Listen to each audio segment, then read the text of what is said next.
5 अगस्त को अयोध्या में प्रधानमंत्री नरेंद्र मोदी ने भव्य राम मंदिर की नींव रखी और देश दुनिया के तमाम आस्तिकों ने इसके लिए प्रार्थना की थी। कुछ ने प्रार्थना तो कुछ ने प्रतिज्ञा भी की। ऐसी अटूट प्रतिज्ञाएं जो सालों पुरानी थी और 5 अगस्त को उनका तर्पण हुआ। अयोध्या के नजदीक पूरा बाजार और उसके आसपास लगभग 105 गांव मौजूद हैं। यहाँ के सूर्यवंशी क्षत्रिय परिवारों ने प्रतिज्ञा की थी कि वे लोग मंदिर निर्माण के बाद ही अपनी पगड़ी धारण करेंगे। गांव के क्षत्रियों ने संकल्प लिया कि वे राम मंदिर निर्माण पूरा होने तक ना तो पगड़ी धारण करेंगे और ना ही चमड़े का जूता पहनेंगे।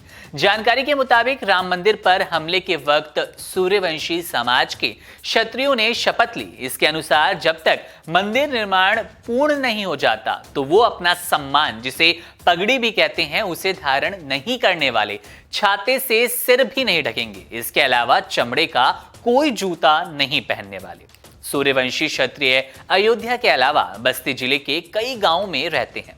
ये सारे परिवार खुद को मर्यादा पुरुषोत्तम भगवान श्री राम का वंशज मानते हैं। इन सभी गांवों में सर्वोच्च न्यायालय का फैसला आने के बाद से ही पगड़ी बांटी जा रही है। क्षत्रिय समाज के लिए ये जितना धर्म का मसला था उतना ही जज्बातों का।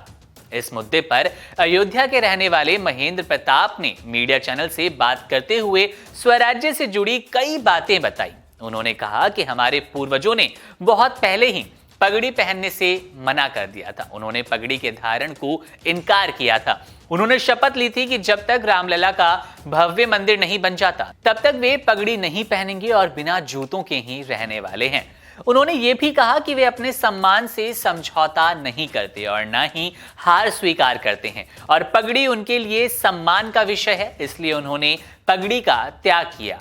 इसके बाद प्रताप ने बताया कि उनकी पीढ़ी के लोगों ने गमछे का भी इस्तेमाल बंद कर दिया था। मीडिया चैनल से बात करते हुए प्रताप बेहद भावुक नजर आए। उन्होंने कहा कि हमने रामलला को सालों तक टेंट में देखा और इस कष्ट की व्याख्या नहीं की जा सकती। अपने आराध्य श्री राम को इस तरह टेंट में देखना बेहद पीड़ा देने वाला है। ये दौर हम हिंदुओं के लिए बेहद बुरा था।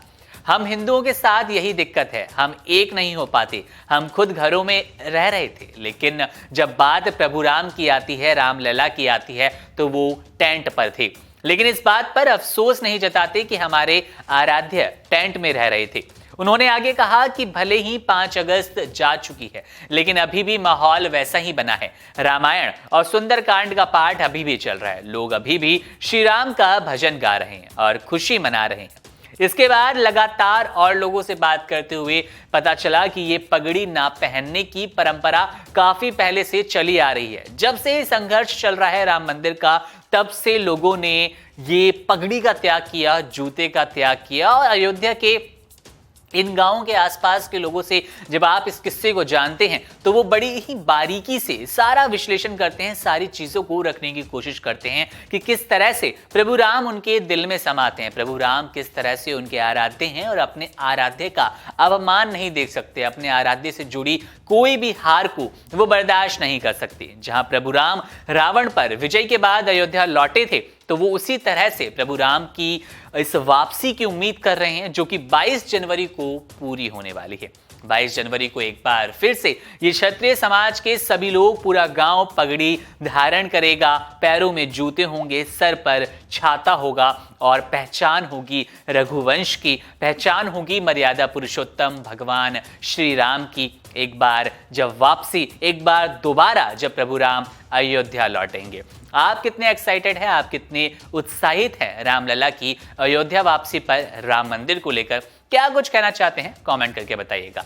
आपके साथ मैं था मुकुंद। बने रहिए वन इंडिया हिंदी के साथ। शुक्रिया।